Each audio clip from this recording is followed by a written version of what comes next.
get by. It resides between my eyes. Walked through the fire, came out better on the other side. See, life's like a beach if you find the sand. And right now, I feel like 100 grand.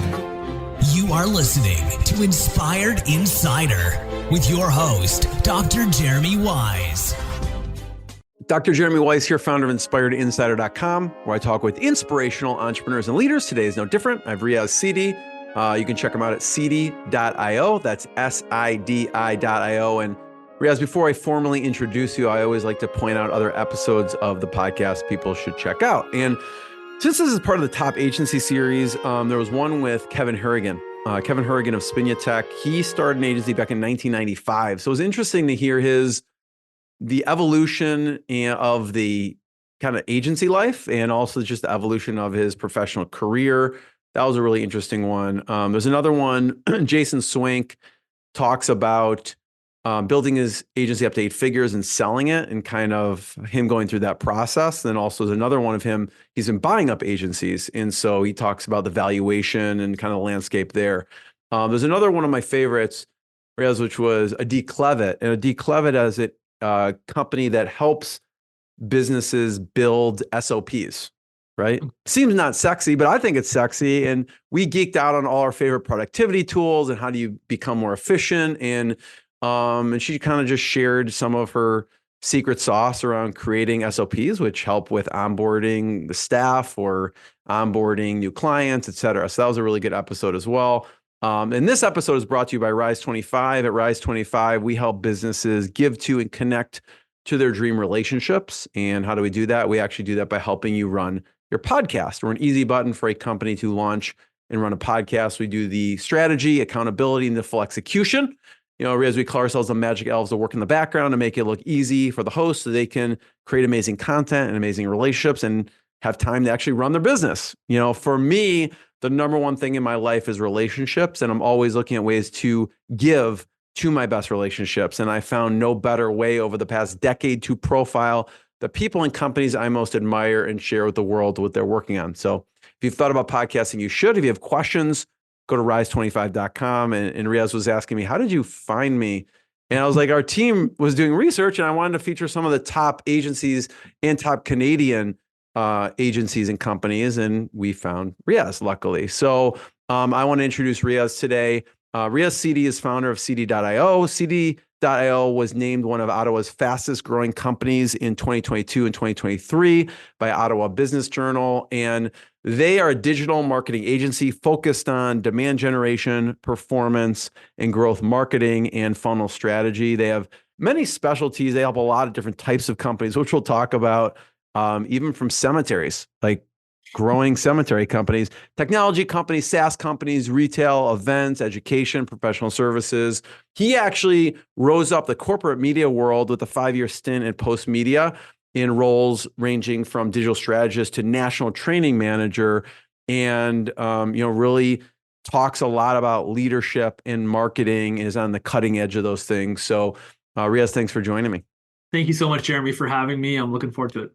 Let's just talk about Sidi and what you do first. And if you are listening to the audio version, there is a video version as well. So I'm going to pull up his website because I love the branding part of his website and the orange hair with the glasses. So talk about Sidi and what you do.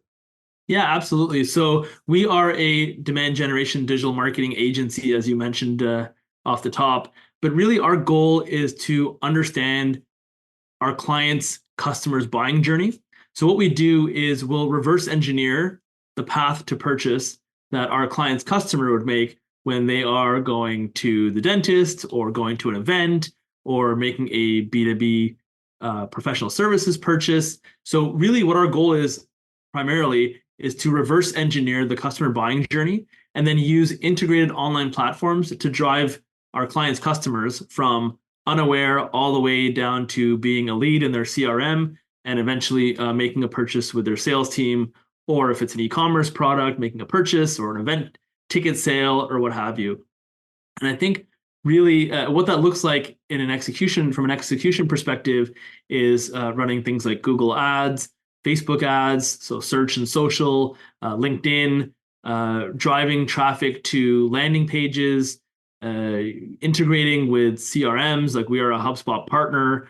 So that full funnel journey, it's really crafting it, measuring it, optimizing it for performance to make sure that our clients are growing revenue from both a revenue perspective and as a business perspective, helping to build out their infrastructure. We do things like websites. Really, if it's along that customer buying journey or in that funnel, we're playing a role there. Some of our clients, they outsource their entire marketing department to us. Others, we run paid campaigns here and there. But in all scenarios, what we aim to do is become an extension of your team. Because too often in the agency world, it can be a bit impersonal, and a lot of times, if you've ever hired an agency, sometimes you might feel like one of the line items on a spreadsheet somewhere at the agency's office. And we aim to go above and beyond to make sure that our clients understand that we are an extension of their team. We're plug and play. So our kind of real three differentiators, Jeremy, are that we're plug and play. We become a part of your team. We're no fluff. So often marketing jargon and numbers can overwhelm and confuse people. So we try and keep things simple. We really want to understand our clients, their KPIs, and make sure that we're speaking and reporting on their KPIs. Finally, we're a high value premium service. So we want to over index on value that we're providing to our clients. Because often our industry has a reputation for, maybe taking a little bit too much money and not delivering enough results. So we aim to change that by really over delivering on client experience, performance, and digital performance and products. It probably, I imagine, Riaz, opens people's eyes when they actually start to map out the client journey, right? And so I'm wondering, as you start to reverse engineer this, what are some of the examples you see maybe that surprises the client as you start to map out the client journey? It could be, I mentioned, I know you've worked with SAS North, which we may talk about, with Valuetainment, with Beechwood Cemetery. You could choose whichever one comes to mind. What was a scenario where, as you were mapping out this client journey, reverse engineering it, that you've had these people had some light bulbs or revelations? So I think what happens, Jeremy, is businesses, they look at marketing very tactically, and they look at different solutions as ends upon themselves versus being a means to an end. And what I mean by that is, with traditional marketing, a radio ad or a newspaper ad or a television ad, it could kind of stand on its own legs and get the performance. And of course, over time, that performance has eroded. And I think what happened is, or what has happened and what continues to happen, is that business owners look at new media and new marketing channels the same way they looked at those traditional channels, right? And the problem with doing it that way is that you say, hey, I'm going to run a Facebook campaign, okay, or I'm going to run SEO, or my friend told me about, doing a LinkedIn campaign. And oftentimes what you'll see is people, businesses, doing that in isolation, and then it falling flat on its face, and them wondering why, what happened here, right? So where we aim to be quite different is taking a more holistic approach. And I think to answer your question, what surprises people is when we do have that visual diagram, because it is really a visual diagram that will generate, and it'll show those touch points along the journey. And it's not just a Facebook campaign doing its own thing or SEO doing its own thing. It's all of these things working cohesively to get the desired outcome or result, right? So what that could look like, for example, might be, seeing an ad on Facebook, clicking over to a landing page, perhaps downloading some type of lead magnet or guide or coupon, getting put into a CRM, and then being retargeted, which essentially means being served another ad. If you've ever bought a car or gone on a vacation, you'll be familiar with being the end user of this process, right? So we'll take them through that process and then get them towards that final conversion point. But it's not that simple, right? Because you're going to lose people along that journey, that buying journey. So we have contingencies in place to ensure that when someone maybe visits the landing page and doesn't opt in, that they're getting served a different ad, or they're getting hit with an email or a text message or something to that effect, right? So I would say, the real challenge or surprise is how comprehensive digital marketing needs to be in order to get the results that typically people are looking for these days. Yeah, it's really a multi-channel approach, even though you're using Facebook or whatever channel, it doesn't matter. You may, have them opt in for a text message. You may have them opt in the email, or you may retarget them. They may get different content. So there's a lot of these touch points that have to be built in, as opposed to like what you're saying before, which is if it's a radio ad, maybe one call to action, then that's it. Mm-hmm. Is that accurate? Yeah, absolutely. And I think, in fairness to those traditional models, those traditional mediums, radio and television were able to, take care of all stages of that funnel, if you will, right? Whereas these days, you need to be more comprehensive. There's an abundance of information out there on any given product or service. So you want to be part of that game. You want to make sure that you have content that is answering kind of the FAQs that your customers might have, answering things like reviews, studying reviews that you might get to understand where you can make improvements in your business. So not just leveraging marketing for the sake of generating new business, but leveraging marketing to make improvements on your business as well. Because within our organization, we do a thing called CSATs, which is essentially like a customer survey, and from that, we're able to like take the pieces out of it, which we can then use in our marketing based on well, we were working with this other company and all of these terrible things happened, and now we're working with you guys and all these amazing things are happening. I'm paraphrasing, right? But if we can take those specific benefits that our clients are telling us and use that in marketing as well. So I think with a lot of our clients, we're doing the same thing. We're looking at their reviews. We're trying to understand the type of feedback they're getting, because even two businesses in the same industry can be quite different. So it's important for us to understand that and put out content that kind of speaks to that. I know that you work with different types of clients, and we mentioned maybe I'll start with Valuetainment. And what were some of the things you did with them? I followed their stuff for a while, and Patrick Bet-David, he's got a popular podcast. And Sure. What were some of the things you did with Valuetainment?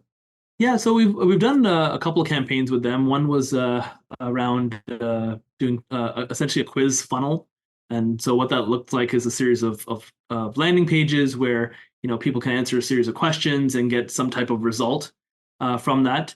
Based on the result that they get, they kind of get put into a segmented audience that they can that we can use to provide more content to or sell programs to. So that was a short stint that we did with them. And then we've also helped in the past to promote their Vault conference, which I've attended all of them. I'm a big fan of Valuetainment. And who were the speaker? I know they have some pretty prominent keynote speakers at those typically. Yeah, absolutely. When you went, who was speaking?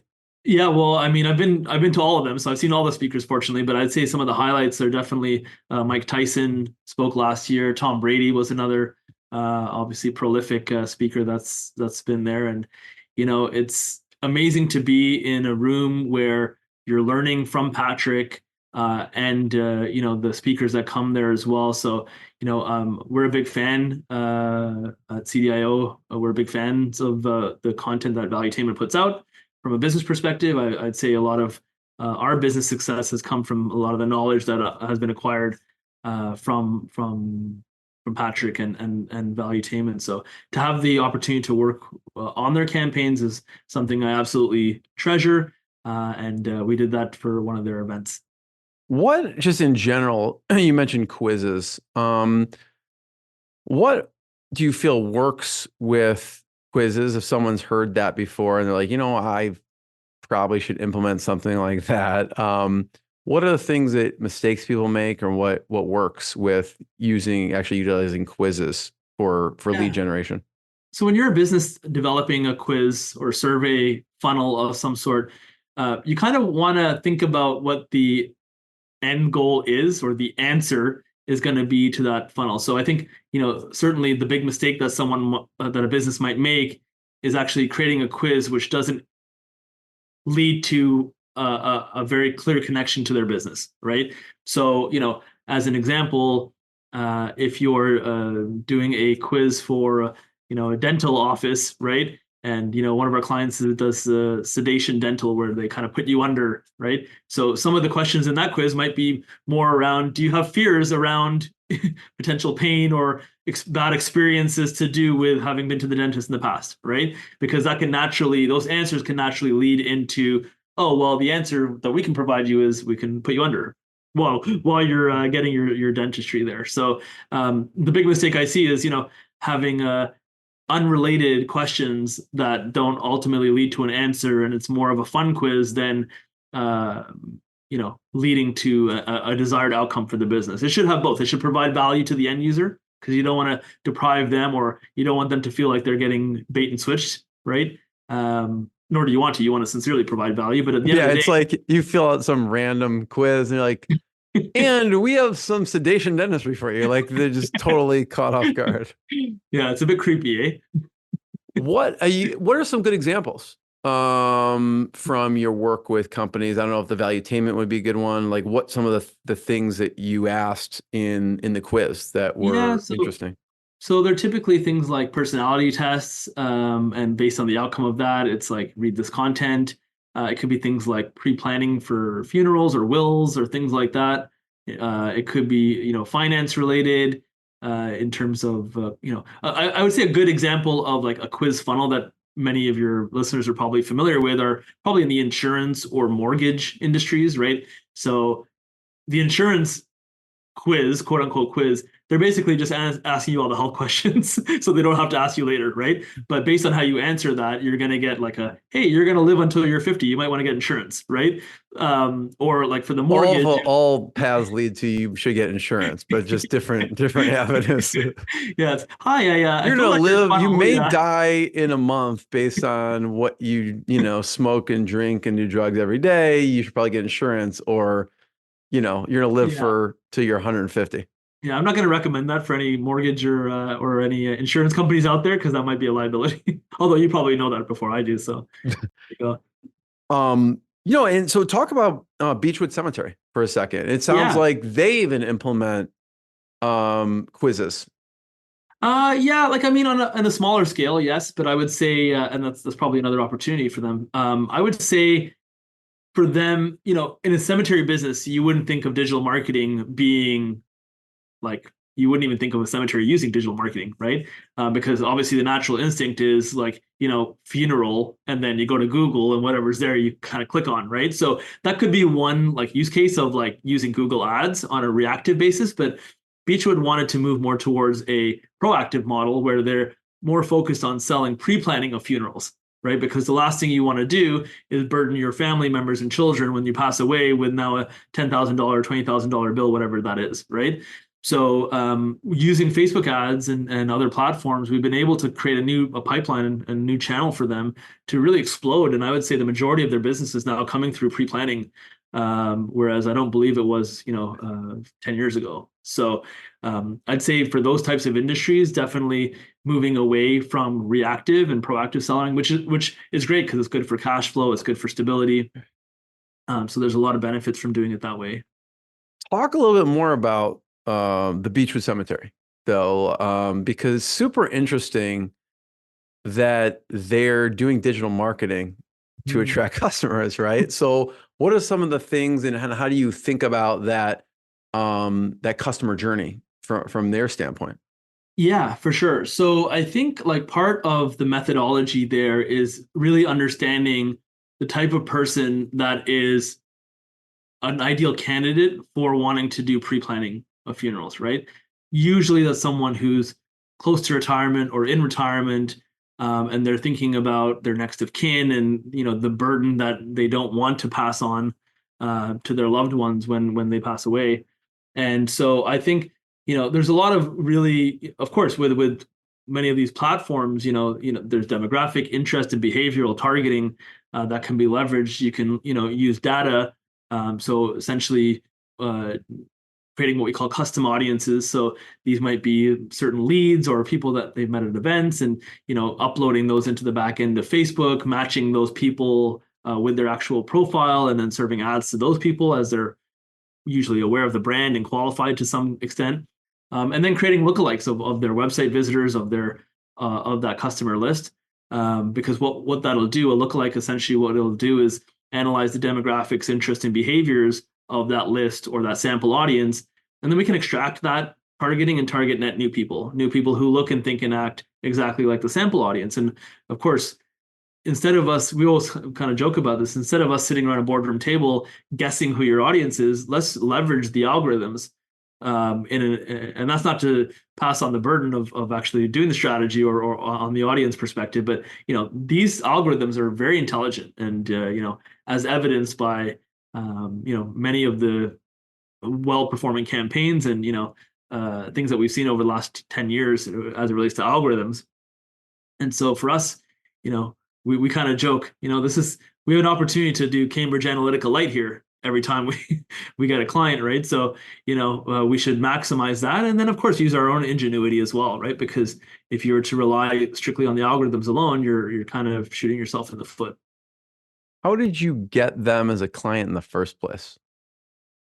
It's a good question. So I think one of the salespeople on our team had them as a client, and I had worked with them in the past as well. But I mean, a lot of credit is due to their director of marketing that works there, because he's a young guy, very progressive. He understands that industry is ripe for disruption, right? Like, it's very unusual to use this, to do this type of marketing in that industry, right? So the fact that he's been able to penetrate that, has the knowledge and know-how and understanding, and then can appreciate, what we're bringing to the table. I think that certainly helps, right? Because, part of it, there's a will and a skill issue, right? In any of these things, right? So, if you have the skills but not the will, then it's not going to happen, right? So I think a lot, there's a testament to the team there and our contact there. I think about, the funnel. Obviously, we're talking about a cemetery here, but the funnel really applies to any business. Mm-hmm. And just walk me through for a second. So obviously, you're reverse engineering the customer or client journey experience. You're really identifying who's that ideal client target. And maybe it's in the form of like an ad somewhere that has like an image, and it's got words on it, compelling copy. From there, is it typically opting into, give an example of like what that funnel looks like? Are they opting into an email? Are they signing up for a quiz? But I want to get to the end, which is the offer.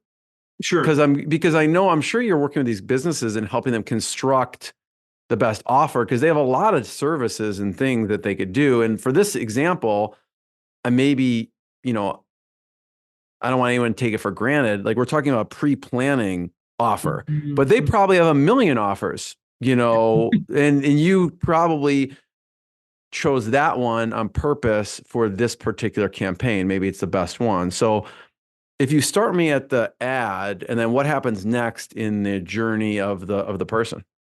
Yeah. So, I mean, like, this can depend on a lot of factors, right? So, if there's a big appetite within this audience set, you may not need a 2 or 3 stage funnel to get someone, because the pain point is so high. And people at that stage of their life might have a little bit more time to actually do that. People, at my age, I'm in the sandwich generation right now, where I have 2 young kids. I have my mom and, a business and a lot of things going on. Might be a little bit harder to get my time, right? So I think there's a correlation between how hard it is to convert someone and a few things: the price point, of course, the buying journey, the effort that's required to get someone across the finish line, the information that they might need to make a decision. So I'm not sure if you're familiar with the value equation. Have you heard of the value equation at all? Go ahead. It's from this book called Spin Selling. So I used to be a corporate trainer, and Spin Selling is a book by a company called Huthwaite that was put out many years ago. And essentially, the philosophy around spin selling is, I'm assuming you're familiar with Xerox. So Xerox in the 70s was like the creme de la creme of photocopiers, right? And so much so that they called it a Xerox. They didn't even call it a photocopy, just like you call a tissue Kleenex, right? It was like synonymous with the brand. But what happened in the 70s is HP and IBM and other companies were coming in and trying to take a piece of the market share on the photocopiers, right? So, of course, they were feeling a bit like Xerox was feeling a bit overwhelmed by this fact. And so what they did is they basically invested heavily in R&D, right? And by the end of this R&D stint, they created all of these new photocopiers with, double-sided, color, pre-hole punched, pre-stapled, right? Every bell and whistle you had out there, right? They had it. And so what they did is they brought their sales team off the field and they brought them into a training. They did 6 weeks of training, right? 6 weeks of training, and it was on product knowledge. And everyone that was in that training knew, okay, this photocopier does double-sided, this photocopier does pre-stapled, so on and so forth. Okay, so after that 6-week period, they had a little kickoff and they went out onto the road and they went out, tried to sell these new photocopiers, and they fell flat on their face, right? So of course they're thinking, hey, why did this happen, right? We invested all this time and effort into R&D and all this energy into rebuilding our products. And so what's happened here? And so what they did this time is they brought in a company called Huthwaite. And Huthwaite was a research company. And what Huthwaite did is they would go on four-legged sales calls with the reps at Xerox. Okay. So over a period of a few years, they did 50,000 four-legged sales calls where the salesperson would go and the person at Huthwaite, the researcher, would sit there and take their notes and just observe. Right. And so this book, Spin Selling, which probably have here. Yeah, it's right there. So, this book's Spin Selling. If you'll indulge me for a sec. Yeah, grab it. Right.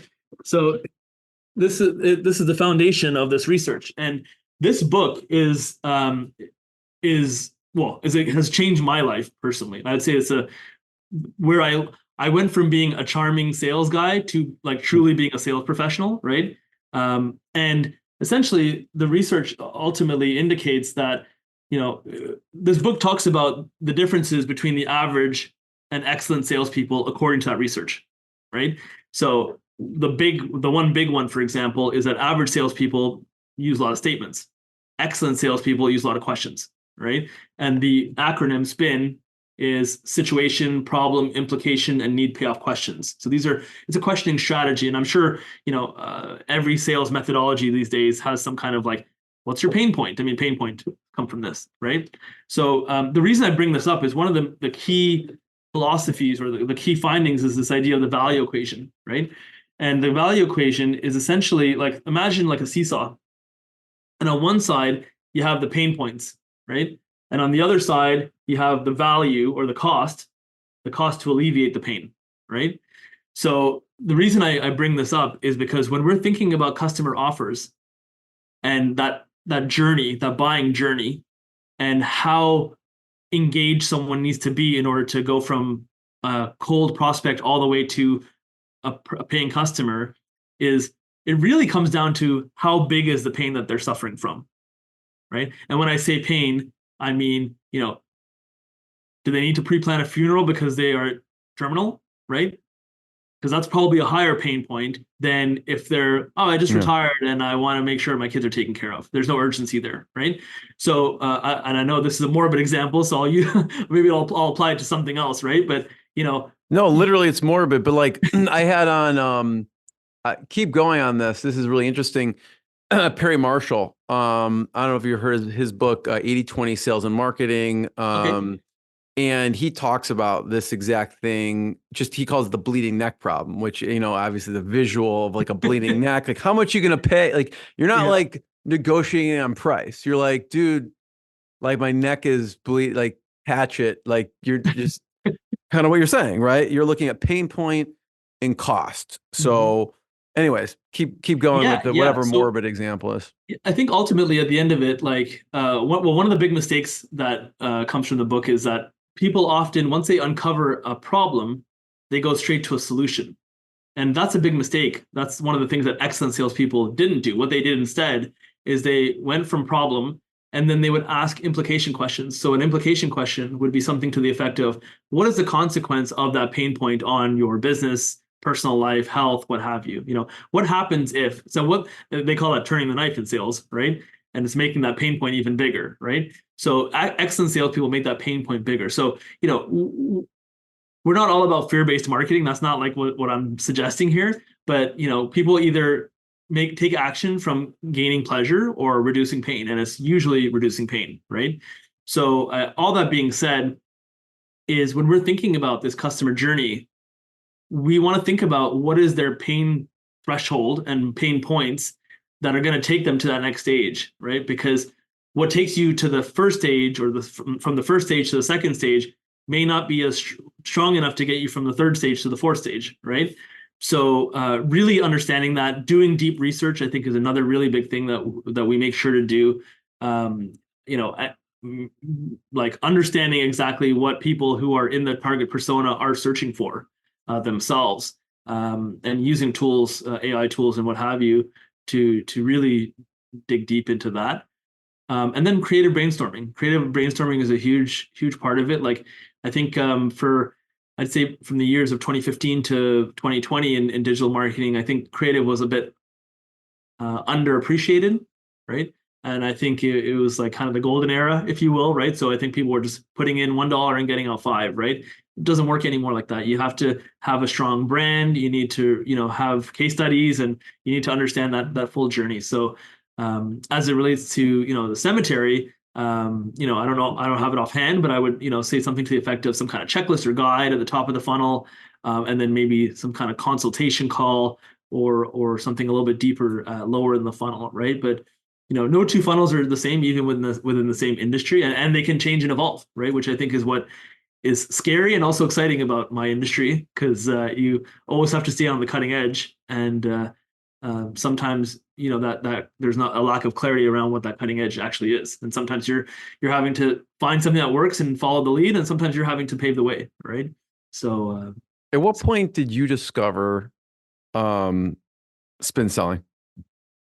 So for me, I was trained when I work like I'm very unusual in the sense that I love cold calling, which I would say like 99.9% of people don't like.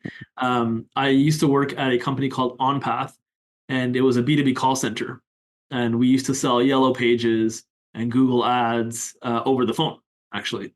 So we would cold call businesses and we were trained on this, right? And ask about, hey, are you having any challenges generating new business, right? Getting right into the pain points and what have you. And it's this is a bit of a non-relevant story, but I will share it because I just told my team this the other day, and it's all about limiting beliefs. So I think it's might be kind of good for rising up together, if you will.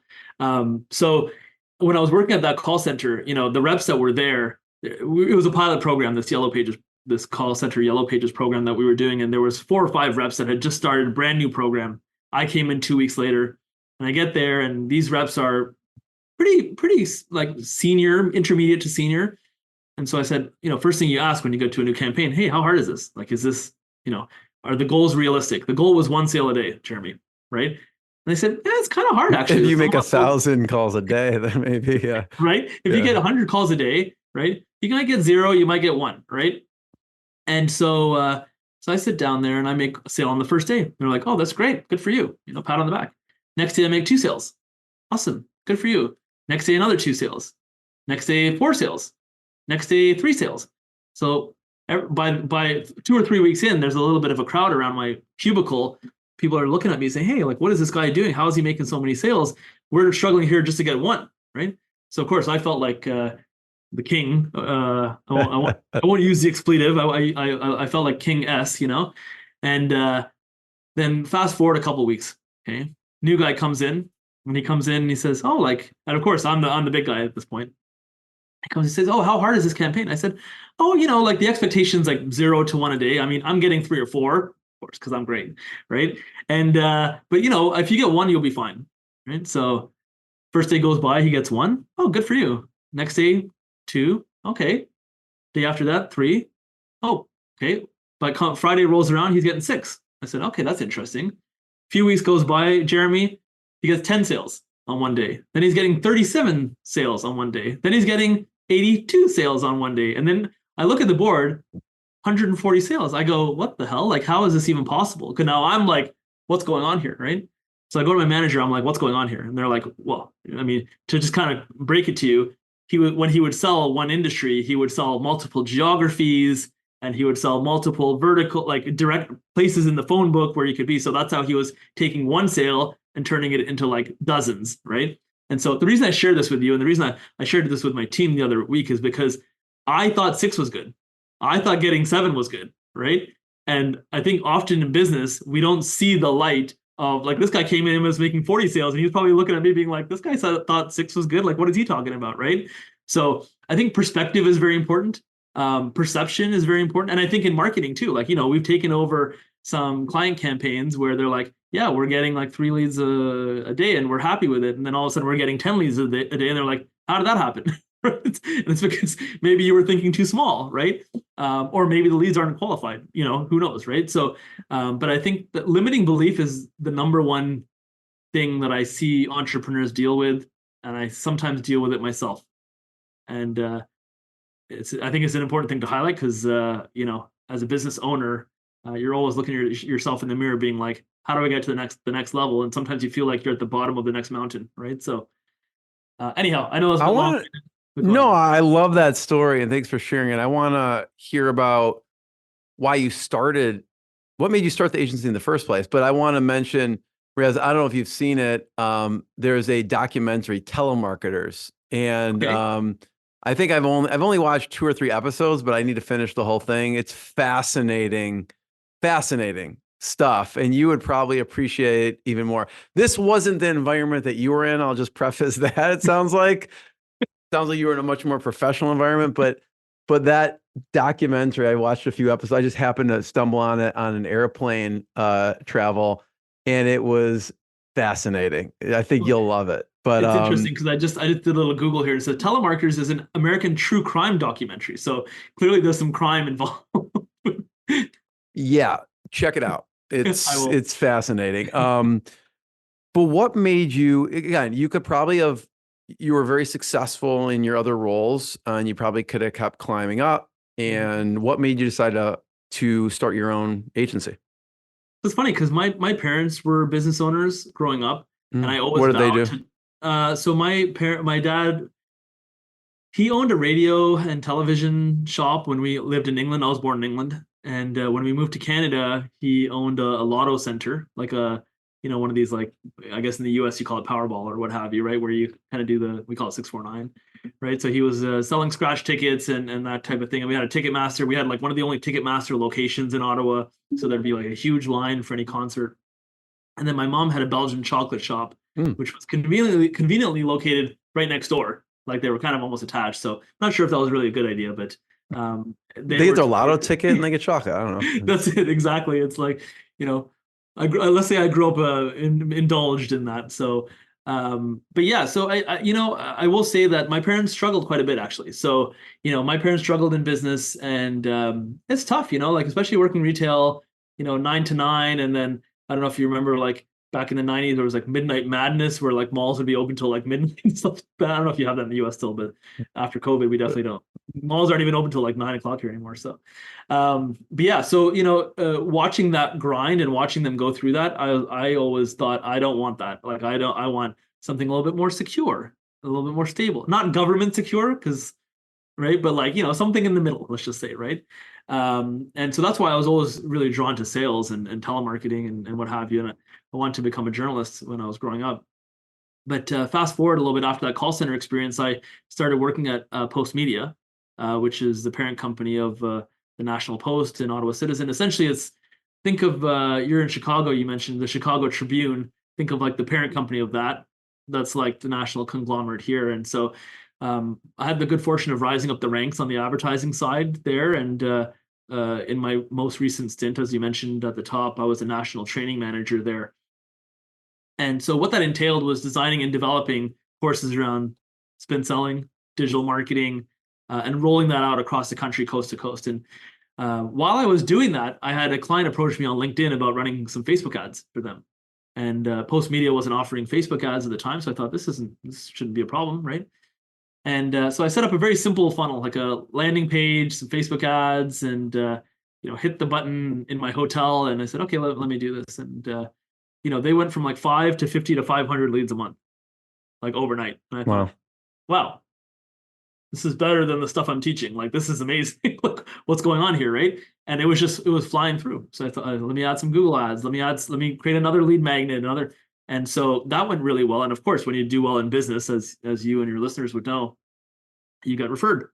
So I got referred to a few other people. And same thing happened again, knocked it out of the park with them. And it kind of snowballed from there. And then in 2016, in the summer, so basically in the last 6 months of 2016, I got married, bought a house, quit my job, started the business, found out we're having a baby, like pretty much in like a 6 month period, followed by a couple of years of panic attacks, basically. So it was quite intense, but especially because I never wanted to really start a business. That was never the intention. But when you get results like that, and I'm thinking, hey, I'm getting 3/4 of my salary. Why am I traveling around the country training when I could be like at home with my wife, who I would like to stay married to, right? So That's a good idea. right, like I mean, if you're traveling 200 days a year, like it's not really good for the relationship, right? So yeah, so it kind of snowballed from there, and it's gone like peaks and valleys, and I'm sure you've seen those memes on LinkedIn where it's like this whole success thing. So Right, it's not a straight line. It basically takes like this windy path. Exactly. So that's basically where I am now. I'm somewhere in that windy path. We're all somewhere in that windy path. First of all, thank you, Riaz, for sharing your journey. I have one last question. If you have time, I just I know we're right at the time here. I don't know if you have a minute or two just to share some of your favorite resources. If you have to go, no worries. But you mentioned spin selling. I'm sure there's other ones that you like and recommend. So I'd love that. Yeah, and I also want to point out one thing. You kind of, casually mentioned panic attacks, but it's stressful. And I know that you recently did, you're really in a work-life balance for you and your team, and you did a mental health day where you actually had someone come in and present. So that's really cool. And so I just want to encourage people to check out SIDI.io just to learn more what they're doing. They have some great resources there as well. Thank you. But maybe some resources that you love. Yeah, sure thing. Yeah. So, well, first, thank you so much for having me. This has been amazing, and got a chance to share some stories. So it's been great. In terms of resources, certainly Spin Selling by Neil Rackham. That's a big one. The other one, which is coincidentally sitting here as well, is Traction. We operate with Traction EOS here at CDIO, SIDI.io. And I had Gino Wickman on the podcast, so be able to check that out. Yeah. So this is unbelievable. I would also recommend Your Next 5 Moves by Patrick Bet-David, who I talked about earlier. So those were like my 3 go-tos. I would also say like we have a book of the quarter in our company that everyone reads a book, and the most recent one, which I love, is $100 Million Leads by Alex Hormozi. Obviously, being in marketing, but even if you're not in marketing, I would highly recommend checking it out. So I'd say those are like the 4 go-tos right now. But if you ask me in 6 months, I'd probably have 40 ones. So absolutely love it. Everyone check out cd.io, SIDI.io, more episodes of the podcast. And I just want to be the first one to thank you, Riaz, and we'll see everyone next time. Thank you so much, Jeremy. What I got, you can't buy. It resides between my eyes. Walked through the fire, came out better on the other side. See, life's like a beach if you find the sailing right now. I'm feeling like 100 grand.